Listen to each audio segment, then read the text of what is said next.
Anchorage Health Department and the Anchorage Police Department say they are working to abate the 2nd Avenue encampment in downtown Anchorage, but many who are experiencing homelessness and living here are visibly frustrated, with many saying they are not ready or willing to leave. Municipal officials began taking apart tents, bagging up belongings, and putting trash into dump trucks on Tuesday. Mayor Dave Bronson maintains that through municipal law and transportation staff coordination, the city has figured out a way, he says, to legally abate certain areas of town. We can't do this in the whole city, but we can do it in this area. That was the legal challenge. You can abate by area. And Martin versus Boise, the case, the federal jurisdiction is what compels us to do that. Bronson citing Martin v. Boise, in which a lower court ruled cities cannot enforce anti-camping ordinances if they do not have enough homeless shelter beds available for the homeless population. Alexis Johnson, Anchorage's housing and homeless coordinator, says it's because of the court case that the abatement cycle in the city will likely continue. We've offered shelter space to people here.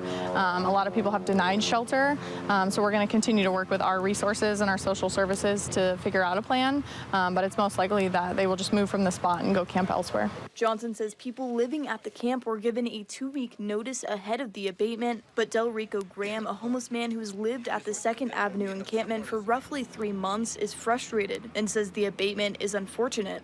I think everyone here is pretty bummed out about the whole situation right now. Graham says that when he asked municipal workers where he could go on Tuesday, they said they didn't know. What are you supposed to do? You know what I mean? You guys come in with the trucks, the police, you know what I'm saying? Freaking, nobody wants to go to jail just for freaking trying to live. Aaron O'Shea, a homeless man living near the 2nd Avenue camp for more than 2 months, also says he's upset with the abatement process. I think people are at least angry, if not, full of sorrow, because a lot of people feel like they have nowhere to go. O'Shea says he believes most people at the camp will likely end up camping in the woods somewhere. So what you'll see today and tonight are people dragging all their stuff around, and trying to find a place to put it. As for Mayor Bronson, he believes the abatement is imperative and will help protect the business district, especially during tourist season. I know that's sad, but at the end of the day, you can't be in our parks.